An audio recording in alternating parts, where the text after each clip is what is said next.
everybody. Happy Friday night as we get the eve of the NFL playoffs getting rolling. We've already had a big day on the Krueg show. Grant Cohn was on earlier today. Huge live stream.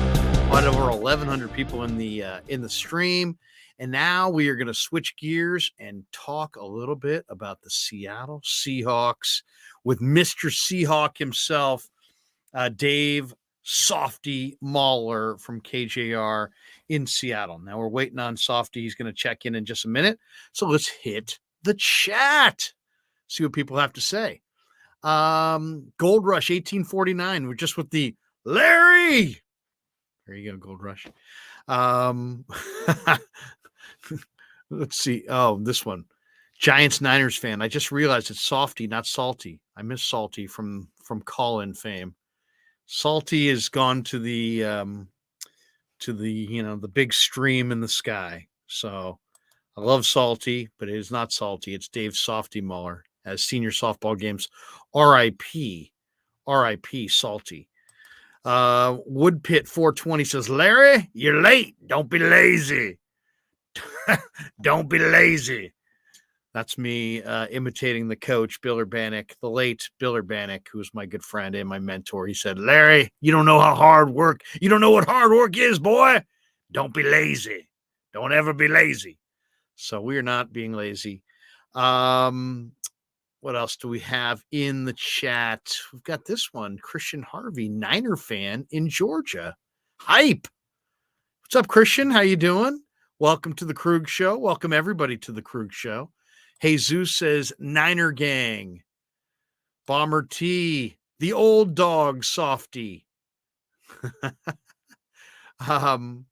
Craig Allen with a little giant note. Wouldn't be a live stream if we didn't have a San Francisco Giant note out of left field. Mike Murphy retired yesterday. I blame Farhan. I don't know if there's anybody to blame for that, but Murph, love Murph. He's been doing it for a long time.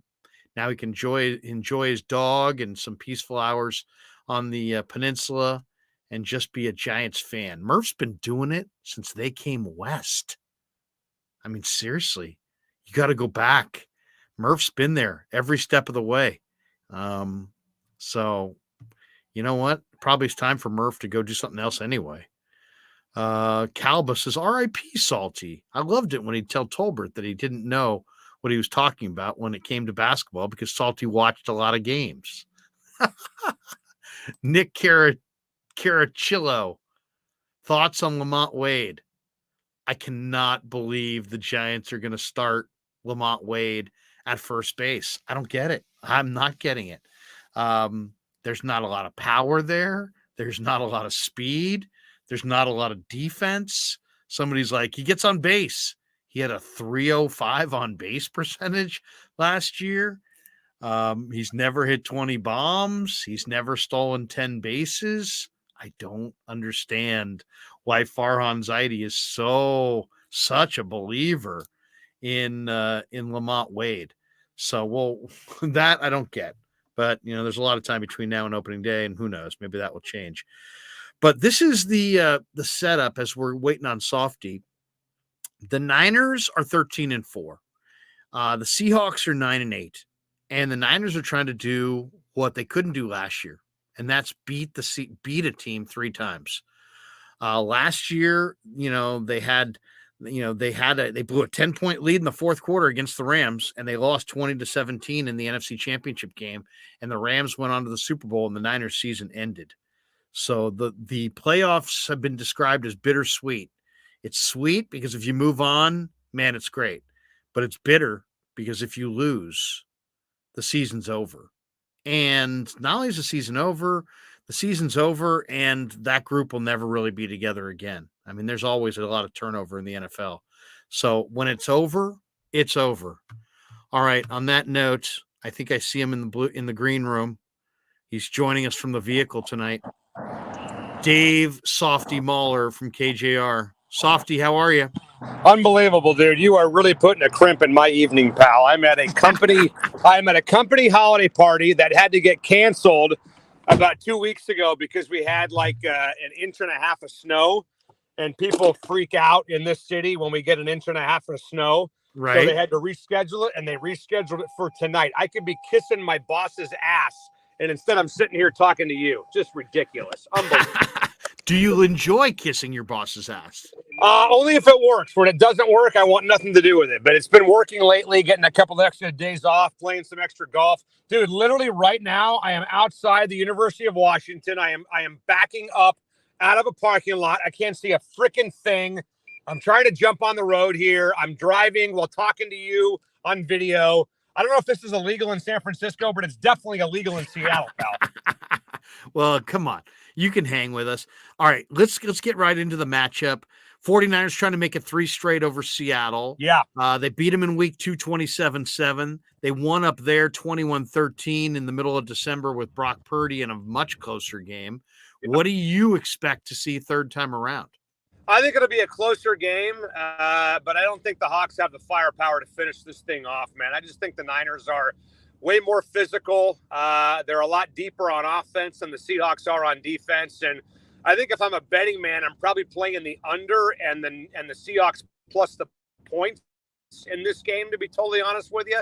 But I can't close my eyes, Larry, and envision the Seahawks actually finding a way to win this game unless the Niners make a lot of mistakes in the fourth quarter and they give away the football early on. I mean, all we've talked about all week long is, hey, Brock Purdy's got to make some mistakes. Brock Purdy's got to do this. Brock Purdy's got to do that. Well, he hasn't done that, right? He hasn't done that in the last 6-7 weeks. He's been pretty freaking good. The guy's got a 112 passer rating, whatever it is, 13 touchdowns, 3 picks in the last 6-7 games ever since playing against Miami. So unless he just freaks out and the guy's got balls the size of raisins and he succumbs to the pressure of playing in the postseason, I don't see that happening. And I really think that Kyle Shanahan, like I told you last time I was on the air with you, has done a phenomenal job of not making this kid do everything. So, look, I mean, a 10-point, spread, 9.5-point spread is a big spread in the playoffs. Maybe the Hawks get a garbage touchdown and they cover, but I think this will be like most games the Niners have played this year, and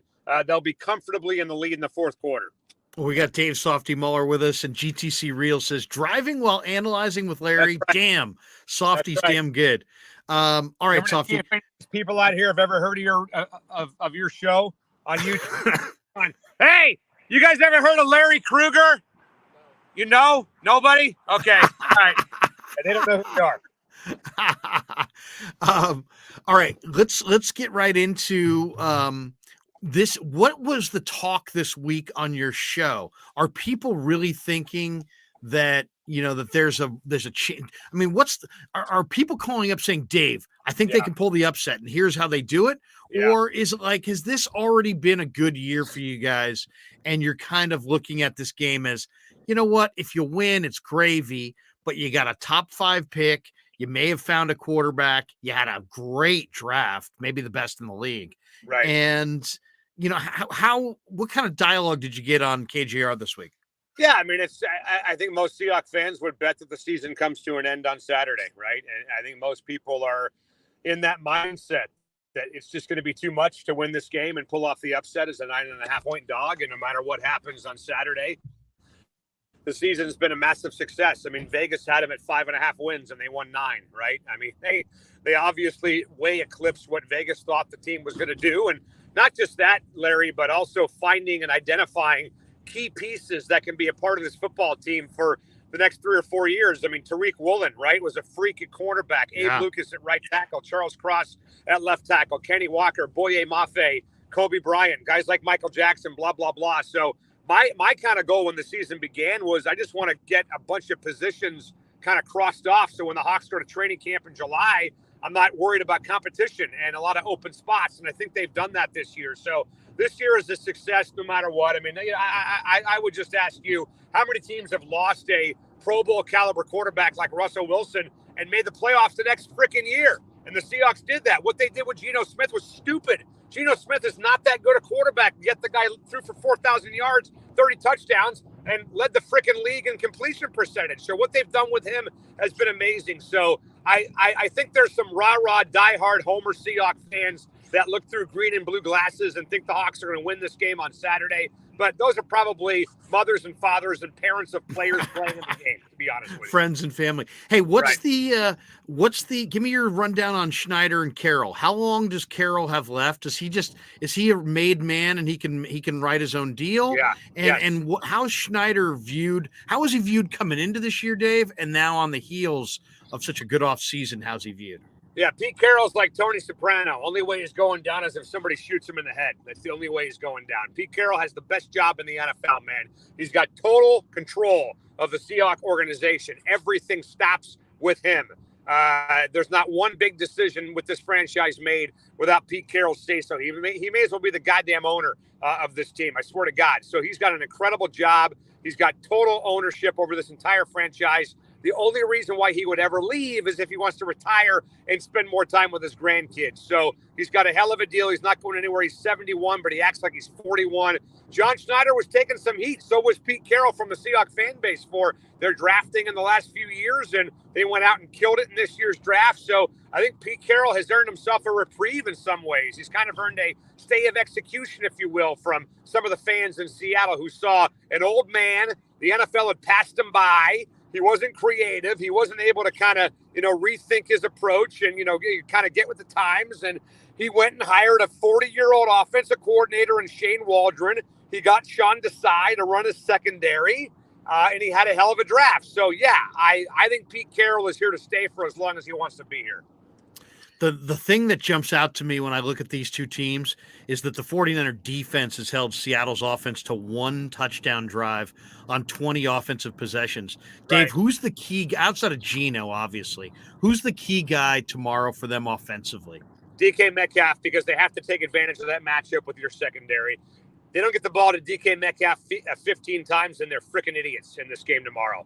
And they've been freaking idiots for the most part about DK Metcalf the entire year, by the way. They do not use him enough. He's like, 12th, 13th in the NFL in targets. He needs the ball more, and he needs the ball no matter what the matchup is. Against a 5'10", 5'11" corner, you're talking about a guy who's 6'4", 230. Get the guy the fucking ball. What are you doing even overthinking this, for crying out loud? So I think that's a huge thing for them tomorrow with DK Metcalf. And then Kenny Walker's got to find a way to go off, which is going to be really hard to do against that running defense. But Geno Smith, when he gets Kenny Walker rolling, he's a totally different quarterback. He's not good enough, Larry, to win games on his own. We've seen that. We've seen it for 10 years, and we've seen it for 17 games this year. The guy needs freaking help. If you guys shut down Kenny Walker tomorrow and the Seahawks can't run the ball, they're cooked. They're done.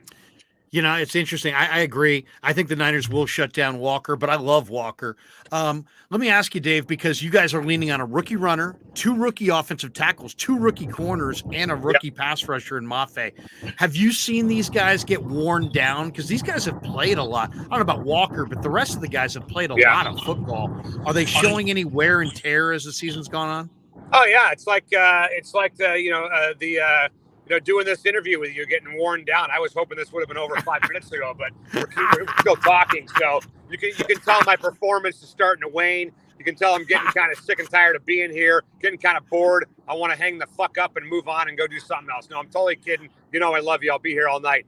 You got 2 guys in Charles Cross and Abe Lucas who are playing in their 21st game of the year, right? 22nd game. Sorry, math is not my strong suit. And they've never played more than 13 in a college career. Now they're playing 22 when you include the preseason. So that's a natural thing, I think, for these guys to hit the rookie wall. And I would go back to like the Raider game against Vegas earlier in the year when the Hawks lost in overtime. Max Crosby just destroyed Abe Lucas at right tackle, and they did not give him any help whatsoever. So if I'm Kyle Shanahan and I look at Joey Bosa, I'm going right at Charles Cross. And if the Seahawks don't protect Charles Cross and give him some help, they're dumbasses. They're absolute freaking idiots if they don't give Charles Cross some help, because Nick Bosa, against Charles Cross is an absolute mismatch for you guys tomorrow in this game. So go back to the Raider game. Watch how Max Crosby destroyed Abe Lucas. He was sick that week. Didn't give him any help. I'm hoping to God the Hawks can wake up and give Charles Cross some help in this game tomorrow. Let's flip the card. Who's the key guy in Seattle's defensive effort tomorrow?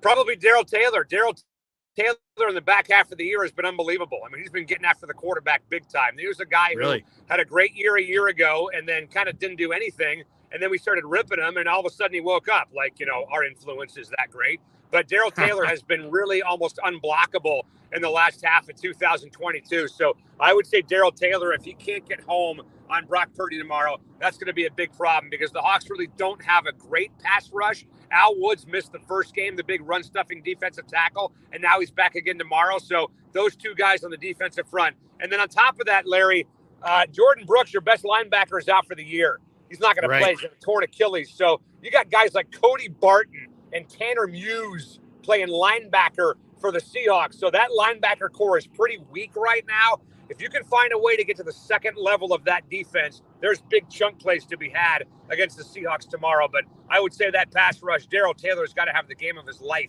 for the Seahawks to win this game tomorrow. How about this, Dave? The Seahawks have more sacks than the Niners. Yeah, crazy. Isn't that wild? Hey, Jordan Brooks, by the way, loved him at Texas Tech. Took him a while to kind of figure it out. Inside, outside, what is he? And then he was a tackling machine earlier this year. How has the run D looked since he went out? Has it taken a step back since he went out? Because he's a tackle maker, a major guy. Well, the problem is they haven't played anybody for 2 weeks. They played the Jets and the Rams. I mean, the three quarterbacks that they've beaten, by the way, in the last 8 weeks are John Wofford, Baker Mayfield, and freaking Mike White. That's who they've beaten in the last 8 weeks. So they haven't played anybody of significance for the last couple of weeks. In the Chiefs game, they got overrun by Kansas City in that game, and the Tampa Bay ran all over them in Germany. So I don't think the Hawk run defense is very good, right? I mean, they haven't shown that they have a really great front seven. And now with Jordan Brooks being out, and the thing that really kind of burns you if you're a Seahawks fan, Bobby Wagner was just named second team All-Pro today. They could have had him back, and they let him walk. And he went to the fucking Rams, and he should have stayed here because they could have used him. They had no depth at linebacker whatsoever, at least on the Mike and the weak side, and they let Bobby walk. They don't get anybody. They rely on guys like Darrell Taylor on the outside to step up. They signed Bruce Irvin, who's like 35 years old. It chaps my ass when I think about Bobby Wagner in L.A. because the guy should be here playing you idiots tomorrow. He is from L.A.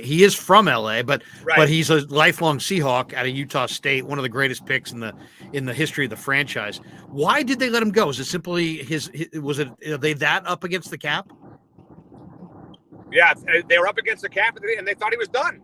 And they were mistaken. If you go back and listen to Pete Carroll's press conferences as the season goes on, I think it became pretty freaking clear that they wanted, or that they knew that they made a mistake and that they should have brought Bobby Wagner back. By the way, is this illegal, what I'm doing right now? I'm on the freaking horn with you. I got my damn light on, by the way, in the truck, and I'm driving down the freeway going 65 miles an hour. Is this even remotely legal right now?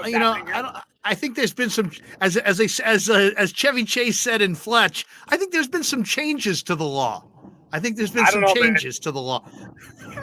We're pretty conservative up here in Seattle. We're pretty by the book up here in Seattle, dude. So I don't know. Hey, man. Mike, the guy that I love for the Hawks is Nwosu. Tell me about Nwosu. What do you think? Yeah, he's been a great signing. He really has. I mean, he's been the only real consistent threat from a pass rush defense for the Seahawks all year long. And by the way, I had to turn my light off. I know you want to look at my pretty face. That's all right. That's okay. I turned the light off because I can't see a freaking thing as I'm driving here.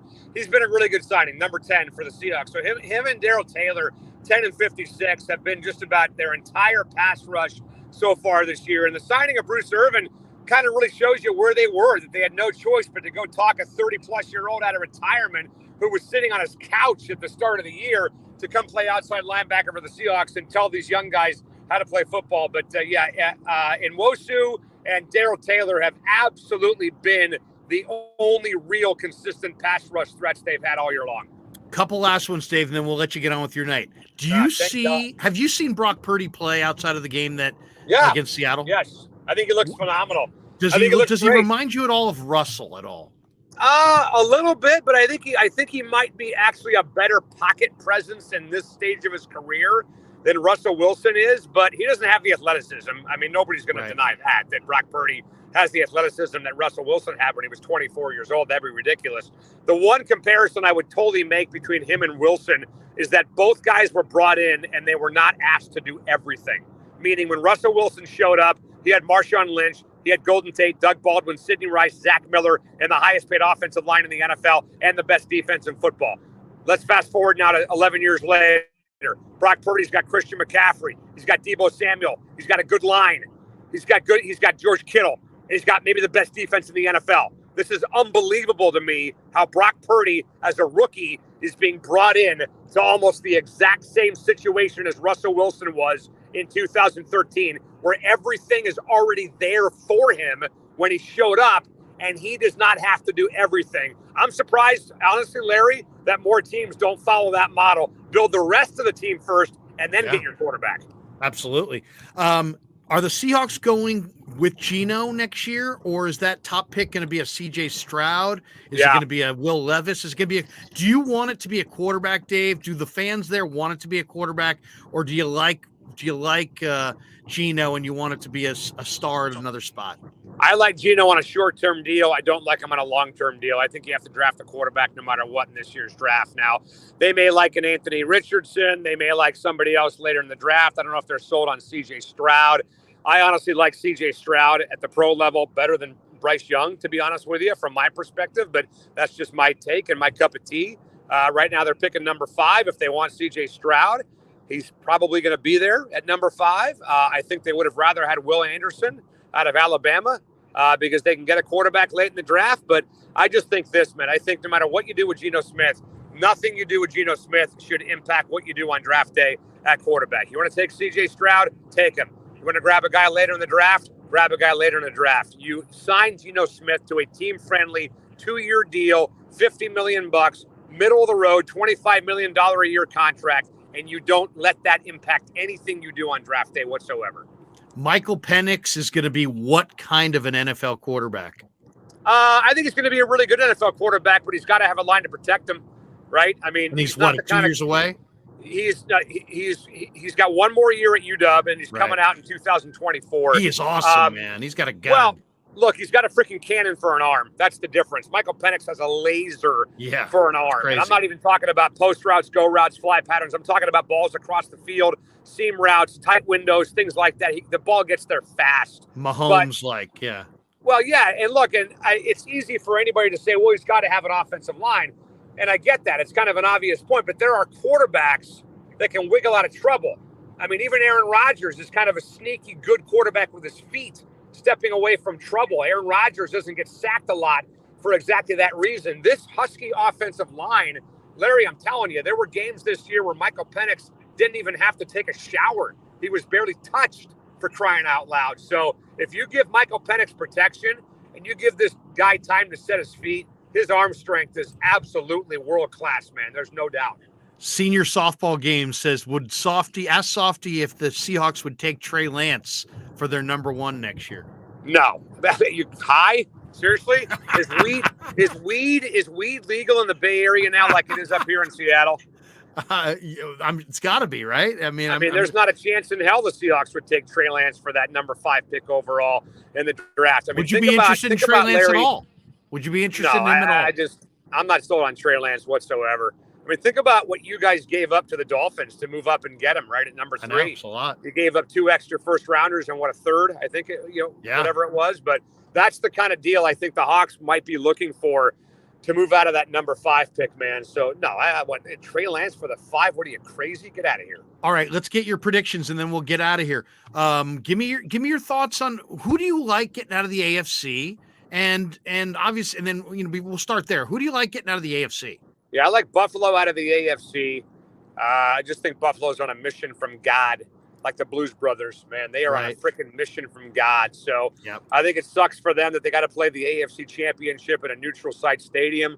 But I really like Buffalo a lot. I've liked Buffalo for a long time. There's not a fan base in football that deserves a title more than those people. I mean, it's ridiculous, dude. I mean, imagine how painful it was to lose that game for you guys to Baltimore in 2012, us in 2014. Imagine losing 4 in a row. I mean, Jesus Christ, I can't even swallow or think about losing 4 in a row. So I'm hoping Buffalo. I like Buffalo a lot. In the NFC, I got to be honest with you, and I really hope nobody's listening right now, because if you tell anybody I said this, I'll deny it. I'll call you a liar. I like you guys. Yes. I like you guys out of the NFC.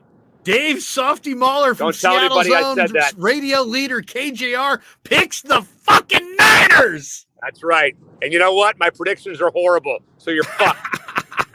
All right, let's go through before we're out of here. Chargers, Jags, who do you got? I like the Jaguars. I really do. I think Mike Williams getting banged up in that last game of the regular season when he never should have played. That was a huge mistake by Brandon Staley. Give me the Jaguars to win straight up in that game. You've already told me you like Buffalo getting out of the AFC, so that means you like Buffalo in this game. Does Buffalo cover the 13.5 against the Dolphins? I think they do. I think Skylar Thompson playing is a major, major problem for Miami, and I think Buffalo at home is going to win this game by 20+. Give me the Bills and the points. G-Men Vikings in Minneapolis. Vikings giving 3. Where are you on that one? You know what? I love the Giants defense, but I hate their quarterback. I know a lot of people think Daniel Jones got better, and he did, but he got better because the freaking bar was low. So I'll take Minnesota and the points in that one. Ravens Bengals in Cincy, no Lamar. Forget it. But Cincinnati all day. All day Bengals. And then Cowboys Buccaneers. Dallas is good, but Tom Brady's 7-0 against Dallas. What do you think? It's in Tampa. I think the Buccaneers cover and win the game outright on Monday night. Wow. I think Tom Brady got bored during the regular season. I think he's finally got all of Giselle's crap moved out of his house. He's probably got a girlfriend by now, multiple girlfriends by now. He's free of the bonds of marriage. I think Tom Brady's going to light it up this weekend, and the Cowboys lose, and everybody gets pissed off at Dak, and they want a new quarterback. They want a brand new head coach. I think Mike McCarthy, if they lose this game, by the way, Larry, I'll make a prediction. If Mike McCarthy loses this game on Monday, he's fired by Wednesday. I agree. I'm with you. I'm going to go 49ers 31-9. What do you got? 31-9. I think it'll be a lower scoring game. I could see the Niners being up 16, 17-10 in the fourth quarter and maybe getting a late touchdown to cover. But I think this will be a closer game in the fourth quarter than people think. So I'm going to take the Hawks and the points, but the Niners win. Tell all the people in the chat, Dave, if they want to catch you on iHeart or KJR's website, when's the Softy and Dick show on? Yeah. And what do you guys talk about mostly? Well, it's a hell of a show. It's called Softy and Dick. There's not many people in America that have the balls to name their show Softy and Dick, by the way. It's on FM we talk a lot of Husky football, a lot of Seahawks football, a lot of Mariner baseball. We're big dog fans on our show, by the way. So every day, 3 to 7 on 93.3 KJR FM. Check us out on the iHeart app or hit me up on Twitter at SoftyKJR. And the next person to follow me on Twitter, by the way, I'll send you Larry Krueger's home address. And BV50 says, Softy, last question of the live stream. Who's the greatest all-time Seahawk, Russell Wilson or Steve Largent? Oh, I would say Steve Largent for sure. No doubt. Hey, I'm getting pulled over right now, by the way. Are you really? Yeah, I got to run. I'll see you, man. All right. Sorry, man. You bet. See ya. There you go. It's Dave Softy Mahler getting pulled over. Oh, no. On the phone. Softy could be going down. All right. We appreciate Dave Softy Mahler for stopping by. Interesting stuff. He picks the Niners. And he's picking the Niners to go to the Super Bowl. So there you go. You got a little background on Dave Softy Mahler. Let's do this. Let's pay the bills. We'll run some spots right here. We'll come back with some final thoughts on the Krueg Show after this. Larry Krueger here for Telmetrics. Thanks to Casey Bateman and the good people at Telmetrics. If you're an occupational therapist, if you're an orthopedic surgeon, a chiropractor, a physical therapist of any kind, Telmetrics is designed for you to use in your practice and will greatly benefit your patients. Telmetrics uses computer vision and artificial intelligence and provides a platform for outpatient rehab therapy services, both in the clinical and the telehealth environments. So using Telmetrics can improve your patient's experience and much more. So for all your sports injury needs, or if you're a physical rehabilitation specialist of any kind, call and make sure you use telmetrics.co,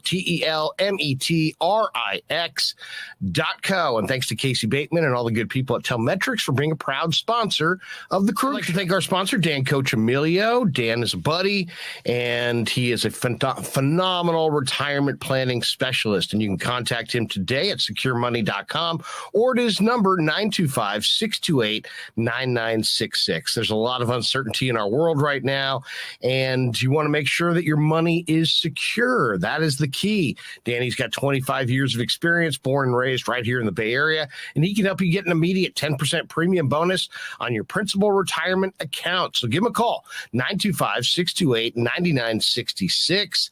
He'll make an appointment with you, and you can sit down. It's not a one-size-fits-all kind of a deal. He'll consult with you and come up with a strategy to get you going to where you want to be. Once again, 925-628-9966, securemoney.com on the web.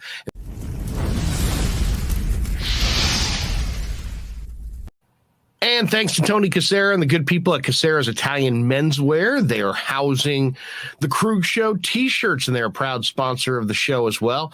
The Krueg Show t-shirt, the Krueg Show podcast t-shirt is available there at their store in Dublin. Their address is 7372 San Ramon Road in Dublin, California.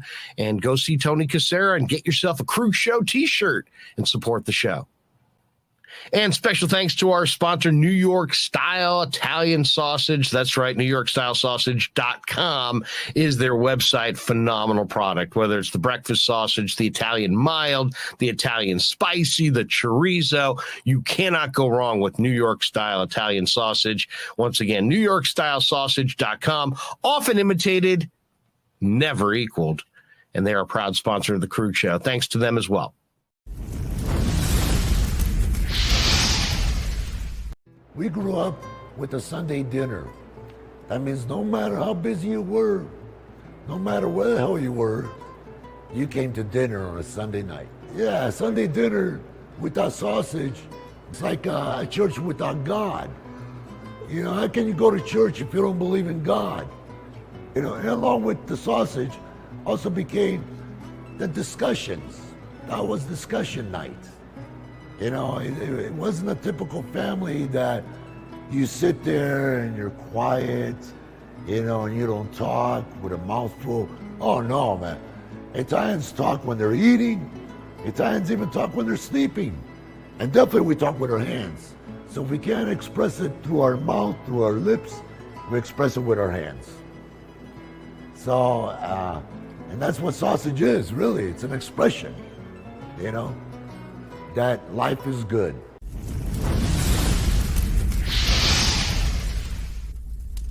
So New York Style Sausage was started over 70 years ago.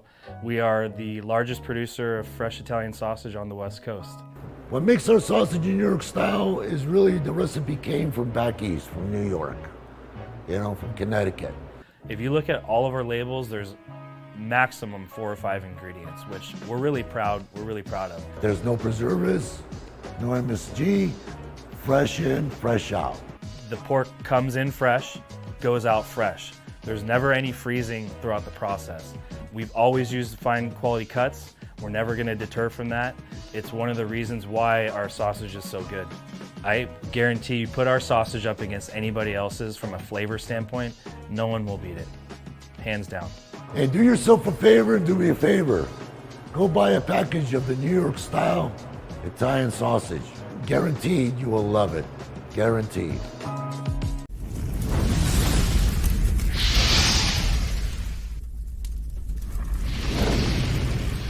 Hey Pasquale, Dan Cochimilio here for the Krueg Show. Just picked up for the very first time some of your New York style Italian sausage here at Sam's Club in Arizona. My wife just cooked it and I'm about to take a bite.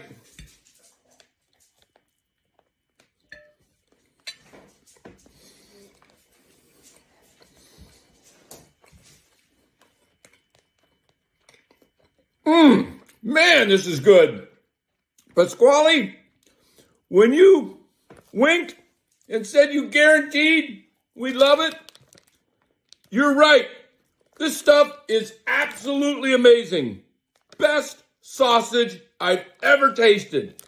Thank you, Pasquale.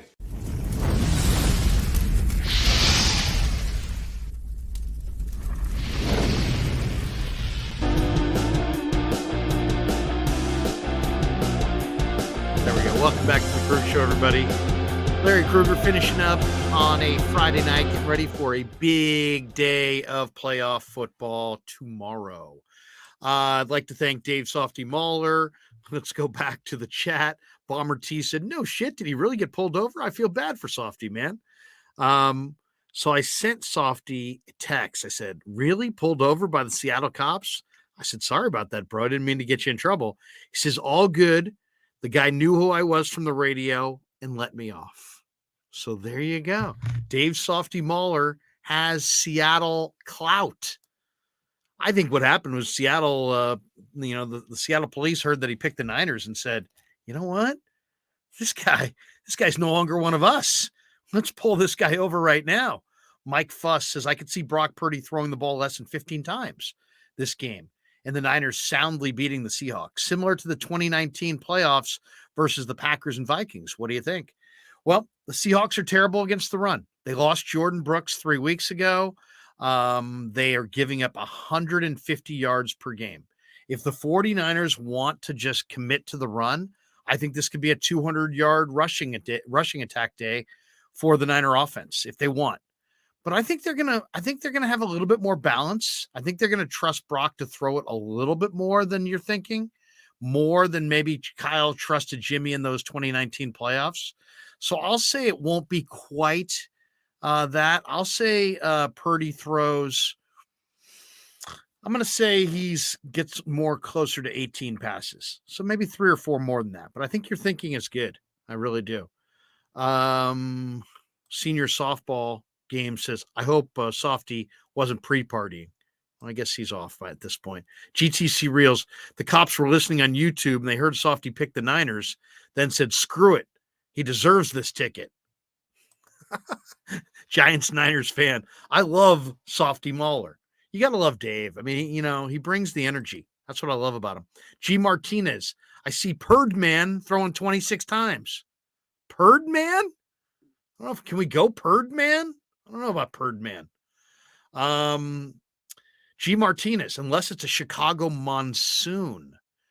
Yeah, I mean, that rain that we saw in week 1 changed the game.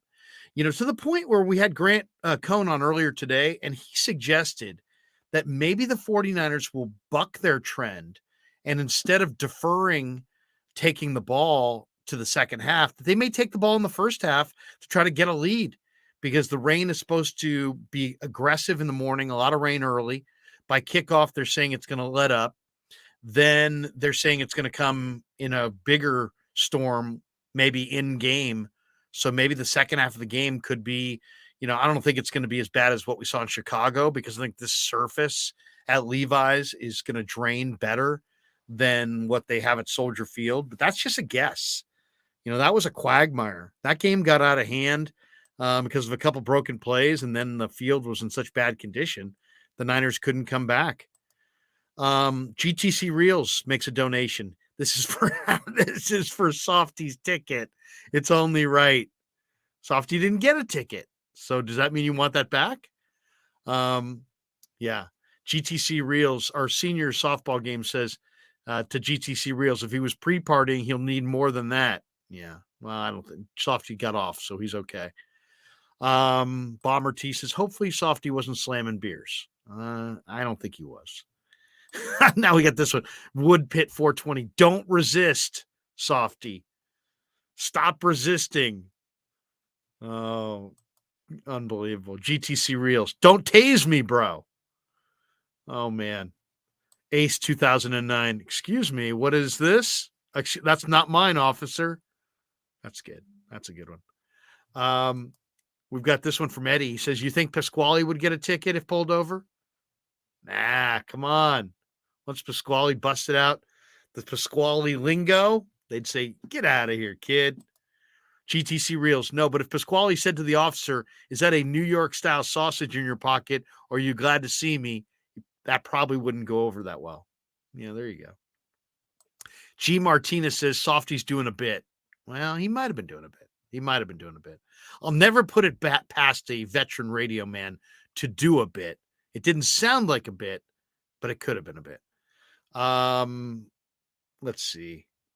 GTC Reels. I want my $5 back. Yeah, there you go. What else do we have in the chat? We got another super chat here. Good, great stuff, Larry. Softy is always entertaining. Go Niners. Thank you, Calba. Thank you very much for that donation. Bomber T. Never listen to the weatherman, Larry. Yeah, it's going to be cooler on the coast, a little warmer inland. Could you imagine? I mean, seriously, you go to school, you get a degree, you're making 6-figure salary, you're on television. Warmer on the coast or cooler on the coast, warmer inland.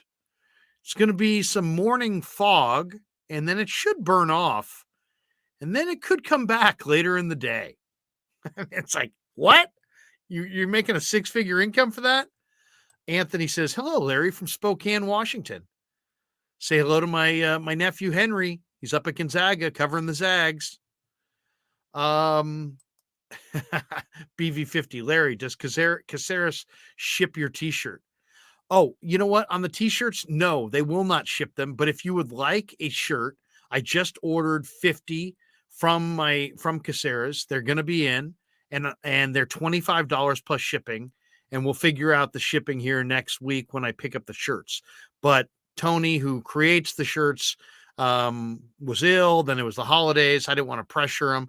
So anyway, we will be getting the Krueg Show shirts, and I know there's about 15 or 20 people that have already reached out saying they want a shirt, and I've taken down those names, and I will contact you and make sure we individually get each Krueg Show shirt out to anybody who wants them.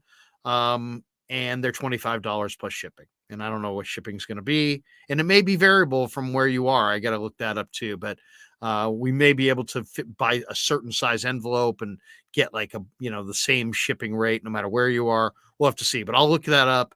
We should get the shirts. I was told that they're almost all done and that they'll have them done, that Tony will have them done by early next week. So I'm going to pick them up probably early next week, and then I'll start contacting all the people who have contacted me. And if you are in the chat now, or if you want a Krueg Show t-shirt, as I said, they're $25 plus shipping, just somehow get a hold of me on one of the social medias, and we'll figure out a way to link up, and I'll get your address and send them off once we get them. It's a good looking shirt, and it's a good way to support the show, and we appreciate it. We're not making a lot of money on the shirts, but you know what? It's cool that a lot of people want them, and they're cool. They're cool looking shirts. I really like the design that they came up with, and it's the same design as the shirts that you've already seen. So it's a black shirt with a red logo on it, and it's really cool. So BV50 says, cool. Thanks, Larry. Boat says 30-10 Niners. Yeah, I think I'm going 31-9. But I think that's about it. We got this one from Brandon. Larry, if the 49ers lose the game tomorrow, then who wins the Super Bowl? Oh, man. The AFC? Buffalo? I'd probably go Buffalo 1, Kansas City 2. Just because I think there's a chance that the Chargers pull the upset and upset a couple rounds. I could see the Chargers have a lot of talent. They're playing good ball. The Chargers throw it a ton. They don't stop the run very well, but the Jaguars throw it a ton, and the Chargers' pass defense is pretty good. So I like the winners this weekend. I like the Niners, the Chargers, the Bills. I'm taking the New York Giants, but I don't feel great about that. I'm taking the Bengals, and I'm taking Tampa. So if I'm right, it'll be goodbye Dallas, Baltimore, Minnesota, Miami, Jacksonville, and Seattle. And as far as wagering this weekend, I haven't really decided what I want to wager on. I'm thinking maybe tomorrow I may go Niners on the tees. So that would mean it would be Niners -1.5, and then I would tease it to the under. So that means I would take the over-under of 42, make it 49.5, almost 50, and go under. So that's how I see it. I see, that's what I'll probably do tomorrow on the 49er game. Niners on the 7.5 point tease, and then tease it up and go under. Just because with the weather and the wind and Seattle, I think there might be some turnovers. It might be sloppy. Shanahan likes to shut it down. I mean, Shanahan will be more conservative in this game, I think, if the Niners get a lead. And I think you could be a heavy run second half. So I like the Niners on the tees minus the 1.5 and under, let's say 50 for 49.5, but under, go with the under. That's how I see that. As far as the other bets of the day, I mean, I like the Chargers, but I have no feel for what kind of scoring there'll be in that game. I like Buffalo to cover that 13.5 at home over Miami. I think they'll destroy them. The Giants-Vikings game is just too volatile. I think that game goes back and forth. I think there's lead changes. I don't have a good handle on that. I would lean towards Cincinnati, but I don't like it on the points there. Even though I typically like the favorites with the points in the playoffs because there's a lot more emotion in the game, and sometimes that changes the way these games end. And then I'll take the Buccaneers over Dallas, but I don't feel confident in betting it. So I guess I would say my favorite bet would be Buffalo over the Dolphins minus the 13.5. And then I like the Niners on the teaser to the under. All right. That's, I think, going to do it for us. Let's see. Let's take a more perusal of the chat. George Taylor says 34-27 49ers. That would be high scoring for sure. That would be a lot more high scoring than I anticipate, but who knows? It might be that kind of a game. We're seeing 30-10 Niners. We've got this one from Woodpit 420 says Minnesota's hard to get a feel for. I mean, I think Cousins to Jefferson alone could be enough to beat the Giants, but Minnesota's defense is so bad. And I think the New York Giants are they're a little bit more. I think they're a little bit more well coached. I think Brian Daboll probably deserves the coach of the year. And I like Minnesota. I like New York's defense to kind of keep it a little closer than that. But it is, if that game got away and it was a blowout in Minnesota's favor, it wouldn't shock me. So I'm not going to bet that game, but I would lean towards the Giants and the points. Eddie says, Larry, you're going to the game, right? Yep, absolutely. Be in Santa Clara tomorrow. I'll be on Talk Sport in the morning with Will Gavin doing a London pregame at 11 a.m. I'll be at the Santa Clara Hilton across the street from Levi's with the great future Hall of Fame fullback, my man Lo Neal on 95.7 The Game. And we will go right from 11 a.m. right towards kickoff at the Santa Clara Hilton. So stop by. There's a great party in the parking lot there at the Santa Clara Hilton, which is right adjacent to the main parking lot. And stop by, say hello, have a beer. There's all kinds of food.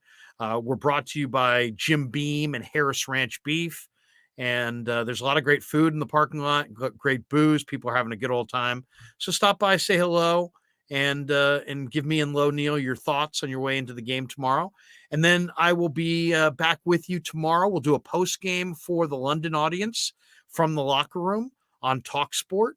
And then a couple hours after the game, because I've got to come back here to my home, I will be live streaming. So tomorrow night, plan on a live stream. The live stream hopefully will include Ryan Smith and Dan Coach Emilio, and we invited Guru. So from 95.7 The Game, Goo says that he'll join us in the post game on the live stream. So I'm really looking forward to that because we haven't had Goo on the live stream, and he's a ton of fun, and I'm sure he'll have a strong opinion about the game. Hopefully it will be a Niner victory. Bomber T, can't give you enough compliments, Larry. The content was awesome this week. Yeah, you know what? I appreciate that, Bomber.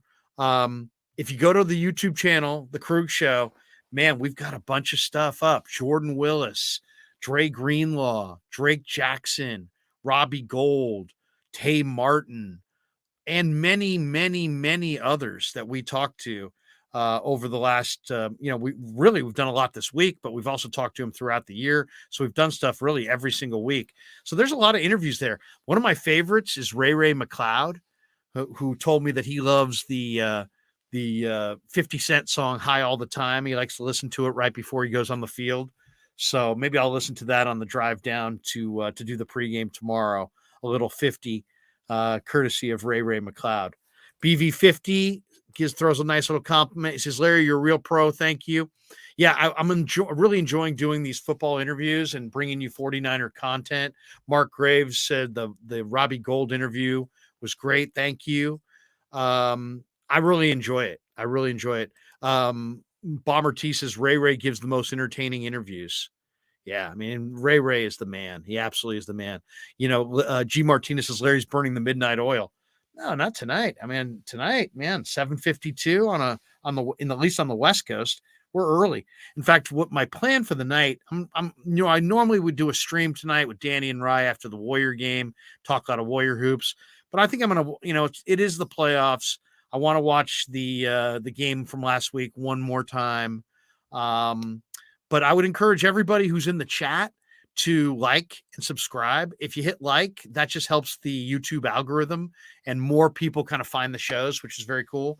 And then if you hit subscribe, it will add to our subscriber base. Let's check out what we have right now. I think we're closing in on 11,000 subscribers. We just got to 10,000 the other day. So let me check that out where we're at. We are at, last I checked, we were at 10,500. So the caretaker says, Larry, mend the rift between Grant and Vish. I can't get involved in that. All I can say is I like both guys. 10,694 total subscribers. So if you're in the chat right now and you've yet to subscribe, please subscribe. We've picked up almost 2,000 subscribers in the last 4 weeks alone. We've had, 350,000 views in the last 4 weeks alone. We've had over 70,000 total viewing hours in the last 4 weeks alone. So the channel is blowing up. Lots of great things coming on the channel, and we appreciate all the support. We really do. And so if you haven't subscribed yet, please do. And then we also have a private club. I give some private material, like little videos that I'll shoot, sometimes in my vehicle, just kind of giving you the updates on the channel and where we're going, what we're doing. So I think it's like $4 a month or $5 a month. And we picked up like 20 new channel members this week alone. So thank you to the channel members and really everybody who is fueling our efforts here on the channel. And we're loving doing it. We're absolutely loving doing it. G. Martinez says 11,000 by Tuesday. Wow. Now, Jeffrey Morrell, 11,000 subs. Great job, Larry. Well, not quite 11,000, but we're on the way. We're on the way. The doctor says Larry and the Niners have both gotten more dominant as the season has gone on. I like that. I like dominant. Dominant is good. We've got this one from Eddie. Larry, when you go national, don't forget us little people. LOL. Oh, never. Are you kidding me? We're going together. We're going national. We're going together. We got the super chat from JC. Way to continue your coverage. Have watched you since you joined Grant. Sorry to say, not from the Bay Area, so not familiar before. Well, hey, you know what? Very cool. JC, appreciate the donation. And, we do a regular hit with Grant on his channel. And I told him after we get to a certain, I don't want to have him on too much early because we just didn't have that big of an audience. But now that we've got, 10,000 of closing in on 11,000 subs, I feel like I have more to offer Grant in return. So now we're going to have him on our show a little bit more in the days ahead. And we really, those are fun live streams. There we go. So anyway, I do love doing the stuff with Grant and with Vish and all the really, the people we have on the channel. We've got this one from Mark Graves. He says you'll have 20,000 subs on Saturday if the 49ers lose. Oh my God. Don't tell me the 49ers can lose. The only thing I can think of that would make the 49ers lose this game would be -3 in turnovers and 3 truly costly penalties.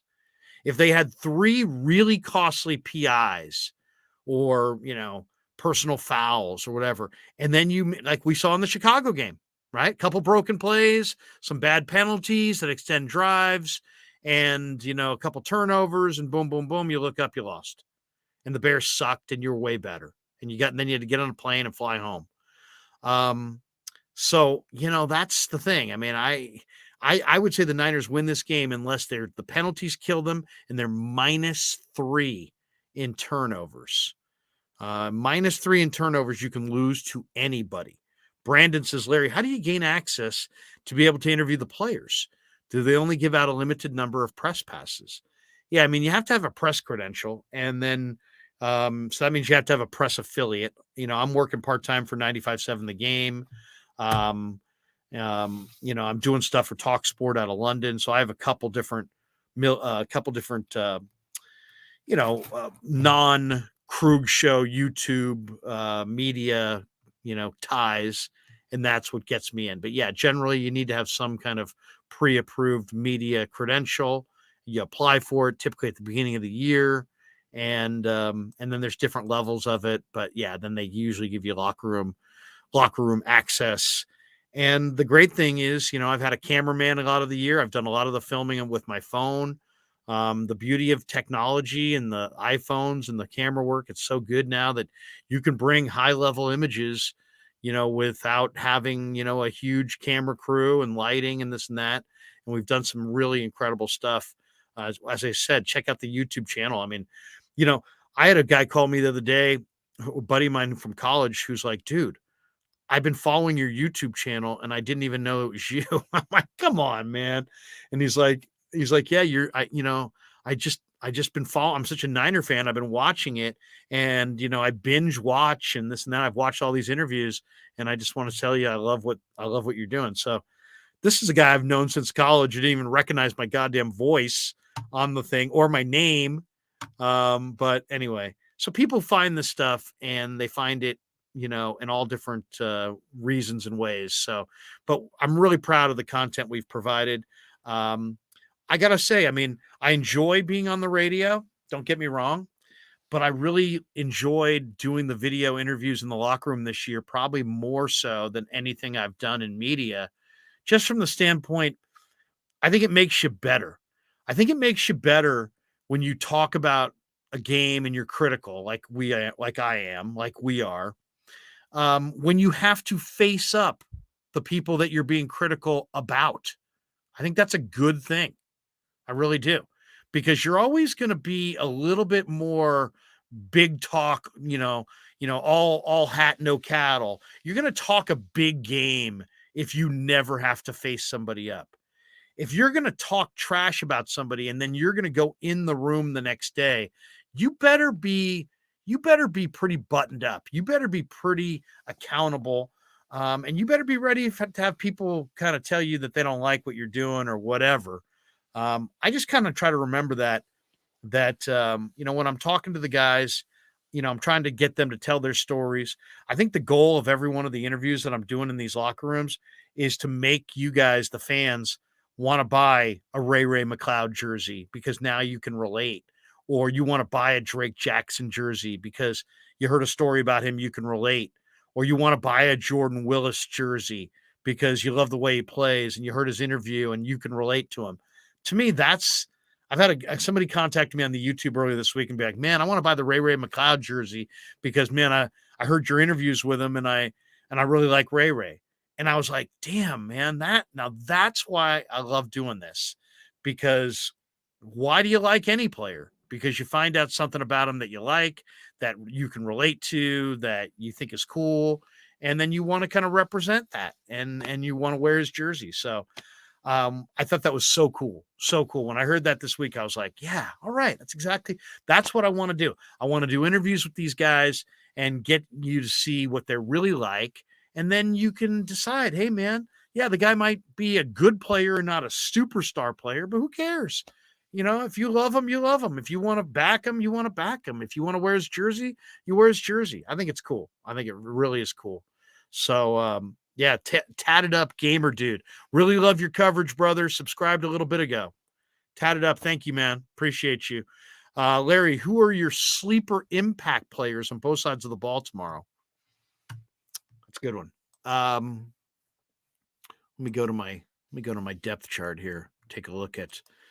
You talking Niners? Are we talking Seahawks? Probably Niners, huh? I would say, okay. I got guys that are big for tomorrow. I got guys that are big for the future. I'm going to say Christian McCaffrey is going to be the big guy tomorrow because I think he's going to get the lion's share of the runs. But I'm going to say the running backs because I think it's going to be McCaffrey in the first half. In the second half, I think you're going to see Elijah Mitchell and Jordan Mason. And I think it's going to be a run-dominant game in the rain. So I'm going to say those three guys, McCaffrey, then in the first half, Mitchell and Jordan Mason, maybe in the second half. And then as far as secondary, I'm going to take the two safeties. I'm going to take Talanoa Hufanga and Tayshaun Gibson. I think Hufanga is going to be really key in the first half at attacking the mesh point in the handoffs from Geno Smith to Kenneth Walker III.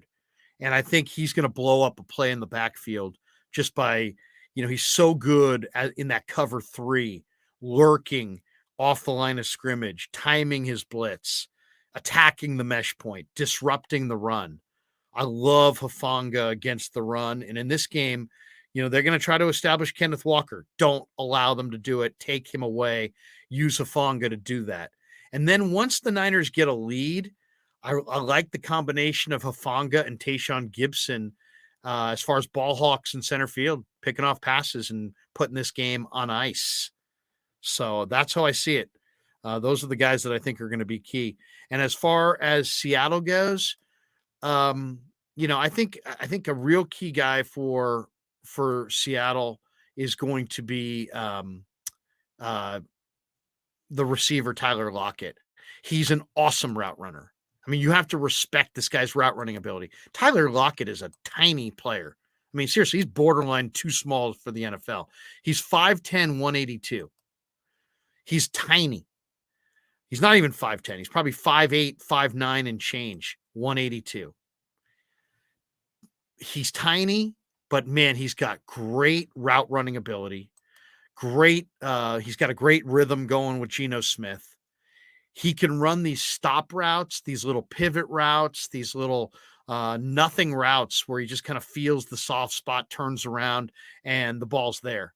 And it's so hard to defend. When a guy can run, an incredible route and his stop and start is amazing, and he's got ball skills like Tyler Lockett does, he's a threat, man. Anytime there's a third down, I want to make sure that I don't just cover Lockett, but that I flash a defensive lineman in front of the face of Geno, between Lockett and Geno. So I want to cross the quarterback's face late in the down with stunts and movement up front.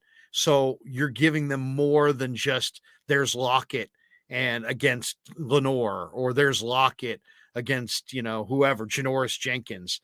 I want to see some defensive lineman cross the quarterback's face and challenge that throw. Get your arms up, bat it down, make Geno Smith alter that throw. If he gets into a rhythm where Lockett's running these little stop routes and Geno's just playing pitch and catch, that will be a bad, bad situation. And as far as on the other side of the football, I think you heard it from Softy. It's number 52. It's Darrell Taylor. Darrell Taylor is an absolute monster. Loved him at Tennessee. He's 6'3". He's about 265, and he is a crazy athlete. He can bend the edge. He can get literally horizontal to the ground. That's how athletic he is. This guy's got crazy bend, crazy explosion. He's got 9.5 sacks. As you heard me say to Dave, the Seahawks have more sacks than the Niners. The Niners have Nick Bosa and maybe the best defensive front in football, and the Seahawks have more sacks than the Niners. And 9.5 of their sacks come from Darrell Taylor. So to me, this game is about protecting Brock Purdy and running the ball, and don't get into obvious passing situations. And if you do, don't let Darrell Taylor ruin the game. Don't let him sack your quarterback and knock him out. Don't let him, knock Brock as he's throwing, and that causes an interception. Block Darrell Taylor. Slide your line towards Darrell Taylor. I mean, he's inconsistent, but he's got crazy bend and speed off the edge. And I don't care if it's Trent, he's going to need a little help. Mike McGlinchey, this guy's got too much speed for McGlinchey. You need some help on Darrell Taylor. 49er Faithful makes a donation. He says, don't worry, NFL. We'll make sure the Niners, don't worry, the NFL will make sure the Niners win this game. I don't know. I don't know about that. I'm not banking on that. The car gods, Larry, look into the refs for tomorrow's game. You'll be surprised at all the sus calls. Oh, God, don't even get me going there, please. I don't like looking into officials. Larry, have you gotten into EPL? Have you any? Yeah. Some of that statistical breakdown. Yeah, I look at that. I look at all those numbers. I look at Football Outsiders. I look at a bunch of different numbers. I really do. I look at pace of play. I seriously will break down about 19,000 different numbers. But to me, this isn't about the scheme. This is about the players, and the Niners have the better players. Eddie says, Larry, you need to promo the Krueg show to your England audience. Your subs will multiply. Well, we are doing a lot of interviews on the Krueg show, and I do the London interview pre and post, and we have picked up a lot of listeners in the UK, and we do promote the show, the YouTube channel on the pre and post game show. So thank you, Eddie K, but you're absolutely right.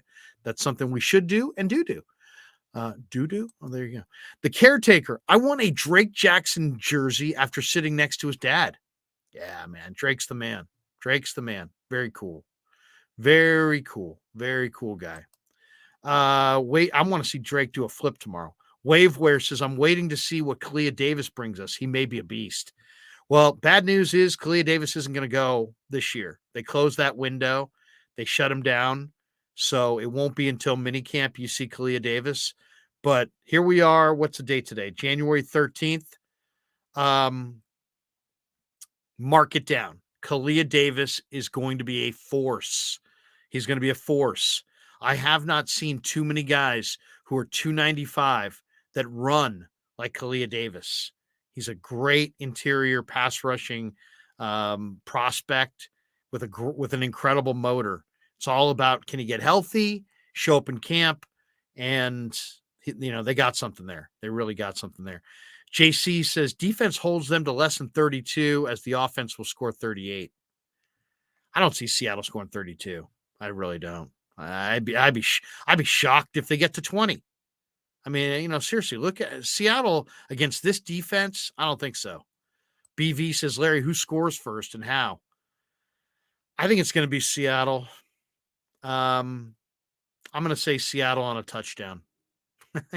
Even though I just picked it, 31-9 or whatever. I could see Seattle scoring first, either a field goal or a touchdown.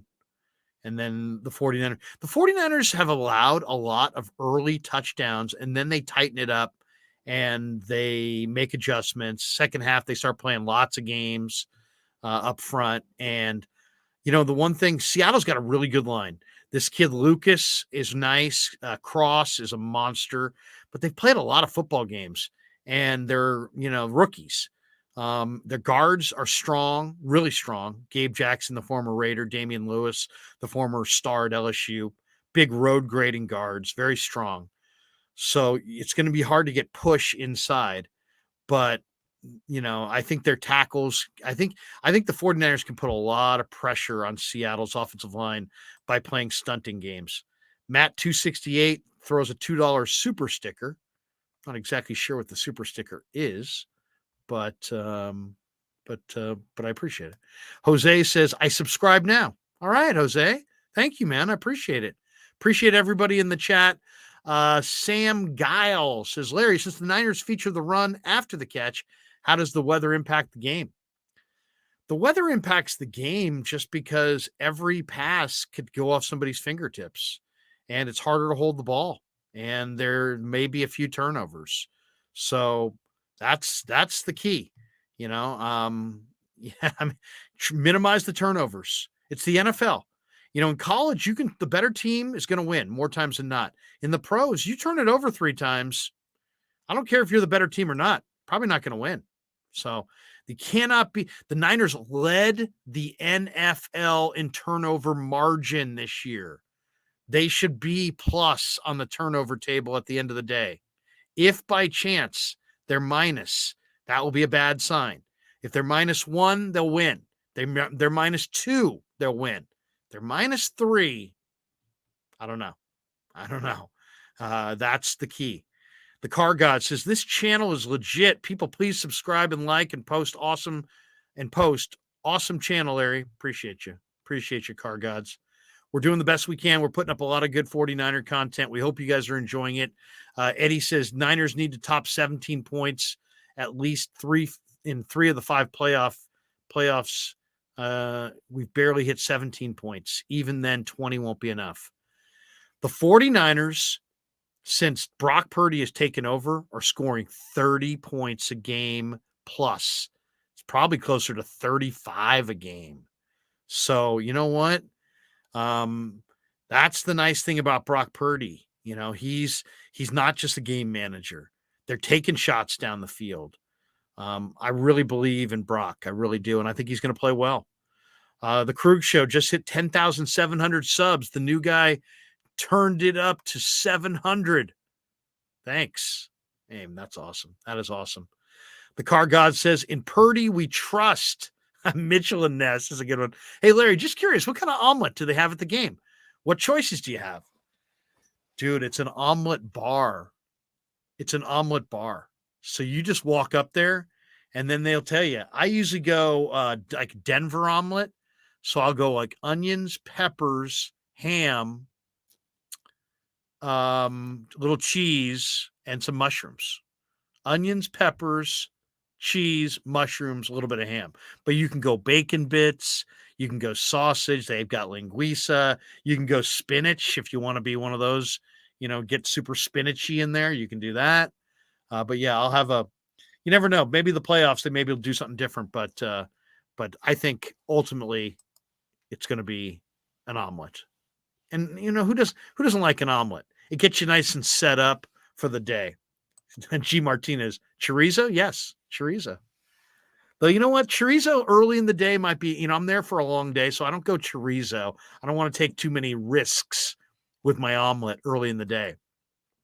Oliver says, take advantage of that omelet bar considering egg prices. Yeah, you ain't kidding, man. You ain't kidding.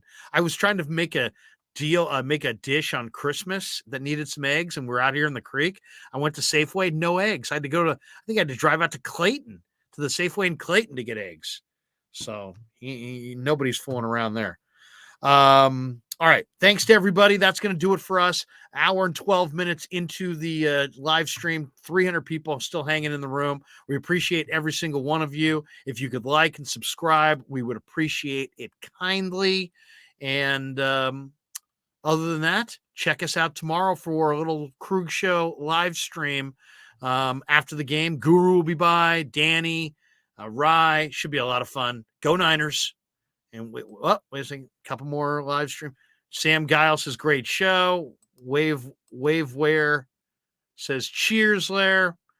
There you go. G-Rod says, season ticket holders get unlimited food at the games. I don't know if I can go unlimited food. Sabertooth says, just like and subscribe. Let's go. Caretaker, much love. All right. We could do this all night. Tatted up gamer dude with the fire. Go Niners. Awesome show. Go Niners. Let's go Niners. All right. Have a great night, everybody. We'll see you tomorrow on The Krueg Show. Yeah, never met a man I've been scared of. Careful, you won't get exactly what you asked for. Careful, whatever you bring me getting handled. I answer to no one, I don't need to hassle. Yeah, we ain't never fall back.